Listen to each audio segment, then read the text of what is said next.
네, 여러분 안녕하세요. 오늘은 2020학년도 3월 고3 전국연합학력평가의 13번 문제를 같이 보도록 하겠습니다. 자, 13번 보면요. 보기 1을 바탕으로 보기 2에 기억부터 미음에 대해 설명한 내용으로 적절하지 않은 것은 이렇게 나오고요. 보기 2를 살펴보면 합성 명사라는 단어가 눈에 띕니다. 그랬을 때 우리는 명사라는 그 키워드에 주목을 해서 뭐를 생각했냐면 지금 명사가 합성되는 방식에 대한 설명이 나오겠구나 라고 생각할 수 있고요. 합성 명사의 구성 요소 중 선행 요소는 다양한 품사의 단어이지만 후행 요소는 일반적으로 명사이다 라는 내용을 얘기를 합니다. 그러면 여러분들이 이 보기 1의 설명에 의해서 보기 2에서 나오는 사례들을 해석하면 됩니다. 여기 보면 잘 보이죠? 여기 기억은 새해, 굵은 소금, 산나물, 척척박사, 어린아이입니다. 그랬을 때 여러분이 사실은 이 합성명사의 구성 요소가 그냥 나온 게 아니라 이 단어가 만들어지는 방법에는 어근이 하나의 단어가 되는 단일어가 있고 그것이 아니라 어근과 어근 또는 어근과 접사가 결합되는 복합어가 있다. 이 복합어 중에서 우리는 어근과 어근이 결합된 복합어를 바로 합성어라고 하고요. 접사가 앞에 온가 또는 뒤에 오는 것을 보고 우리가 파생어라고 하죠. 이 합성어에서 여러 가지 품사가 당연히 생길 수 있고 여기 중에서 합성 명사에 대해서 지금 묻고 있구나. 자, 그러면 여러분들이 이 문제를 해결을 하기 위해서 제가 이 합성 명사의 구성 방식에 대해서 이제 설명을 해드릴게요. 구성 요소 중 선행 요소는 다양한 품사의 단어이지만 후행 요소는 일반적으로 명사이다. 자, 이게 뭐냐면 합성 명사가 만들어질 때 뒤에 오는 어근이 주로 명사인 경우가 대부분이라는 거예요. 그러면 앞에 있는 것은 명사일 수도 있고 명사가 아닌 걸 수도 있다는 얘기죠. 그러면은 예시를 들어볼게요. 자, 명사 플러스 명사가 되는 합성 명사의 예시는요. 예를 들면 고무와 신을 합성해서 만들어진 고무신이 될 수 있겠습니다. 그러면 고무도 명사, 신도 명사. 자, 그러면 여기 앞에 명사가 아닌 것을 한번 예를 들어볼게요. 용언의 관형사형이 올 수 있습니다. 용언이란 뭐예요? 동사 형용사죠. 자, 동사 형용사가 관형사처럼 쓰일 때를 보고 우리 관형사형이라고 합니다. 자, 예를 들면 이런 것입니다. 건널, 목 한번 보세요. 여기 보면은요. 우리 목은 명사이지만 건널 같은 경우는 뭐예요? 자, 건너다의 관형사형 명사 리을이 합성한 거죠. 그래서 우리가 이렇게 사실은 쓰죠. 건널, 뛰고 다리가 있다. 이렇게 보통은 얘기하고 이것을 용언의 관형사형 어미 리을이 붙어서 이 건널이 다리를 꾸며주는 관형어로 쓰일 때 우리는 이것을 보고 용언의 관형사형이라고 합니다. 그런데 이렇게 합성어가 되는 이유는 이렇게 자주 반복해서 쓰다 보니까 한 단어로 이렇게 굳어진 거예요. 이럴 때도 뒤에는 뭐다? 명사다. 이렇게 생각하면 됩니다. 그 다음에 용언의 어간에 그냥 바로 명사가 붙은 경우가 있습니다. 이런 걸 비동사적 합성어라고 우리 배웠는데요. 자, 덮밥 같은 예시 보세요.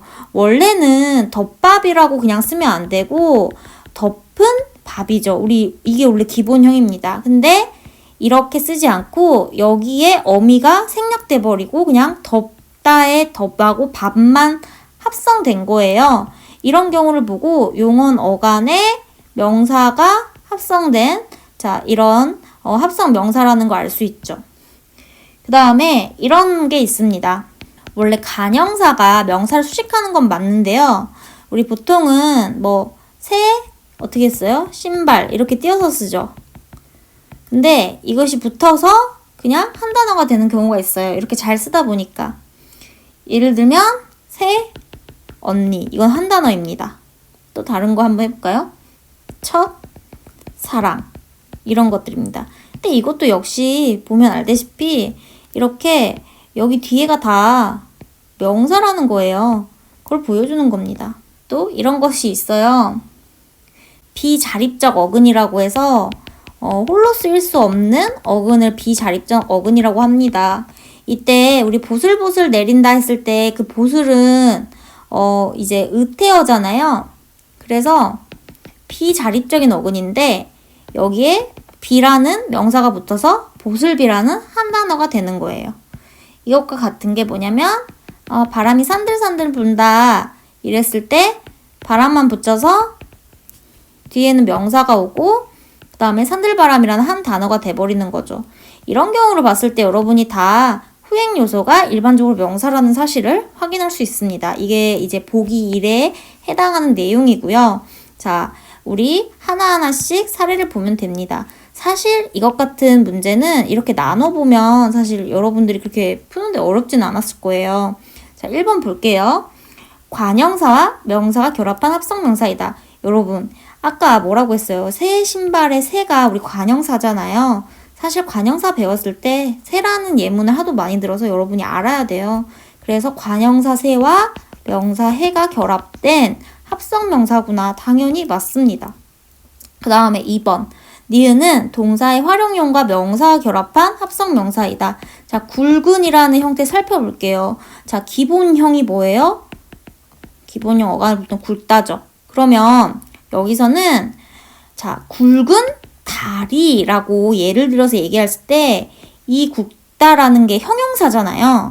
자, 형용사가 일반적으로 체언을 수식할 수 없으니까 관형사형 어미 은이 붙어서 어떻게 된 거야? 이 뒤에 체언을 수식한 거예요.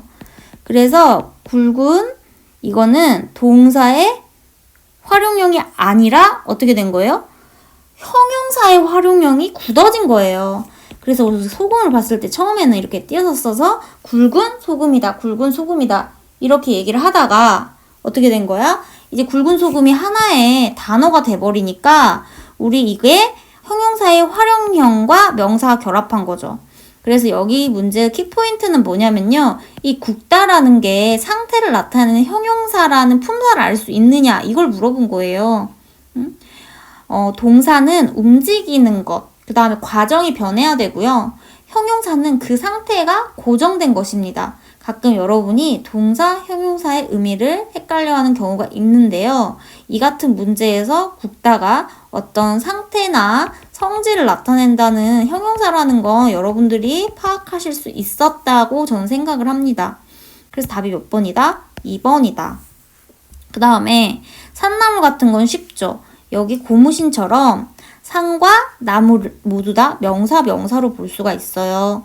그 다음에 4번 같은 경우는요. 리을은 부사와 명사가 결합한 합성명사이다 라고 했을 때 자, 우리 야, 너 진짜 일을 척척한다 라고 했을 때 여기서 척척이 뒤에 있는 용언을 꾸미는 부사입니다. 그래서 부사와 명사가 결합한 거 맞죠? 그 다음에 어린 아이, 이것도 아까 굵은 소금이랑 마찬가지로 자, 어린의 기본형이 뭐겠어요? 항상 다를 붙이면 됩니다. 어리다예요. 근데 어린 거는요, 이렇게 변하는 게 아니라 그 순간, 형용사는 뭔가 상태를 포착해야 돼요. 그 순간이 영원인 거예요. 예뻐지다와 예쁘다는 달라요. 예뻐지는 것은 그 과정이 전혀 변하는 거지만 예쁘다. 그러니까 그 상태에 정지한 거예요. 그래서 어린은 형용사의 활용형이 맞고요. 우리가 어린 사람 이렇게 하면 띄었을 수 있지만 여기서 마찬가지로 이 어리다가 형용사이기 때문에 뒤에 체언이 왔을 때 수식을 못해요. 그래서 관형사형 어미가 이렇게 붙어주고 뒤에 있는 체언을 수식하는 용언의 관형사형이 되는 거죠. 그리고 그 용언이 바로 형용사였다. 그 다음에 형용사의 활용형과 명사 아이가 결합한 합성명사이다. 그래서 정답이 2번이 되는 것입니다. 여러분, 제가 상세하게 설명해야 되니까 조금 알아야 될 게 많구나 라고 생각할 수 있지만 이 문제 절대 어려운 문제 아니었고요. 여러분이 쉽게 풀었다고 생각을 합니다. 오늘 강의 여기까지고요. 다음 시간에 다시 만나요. 안녕.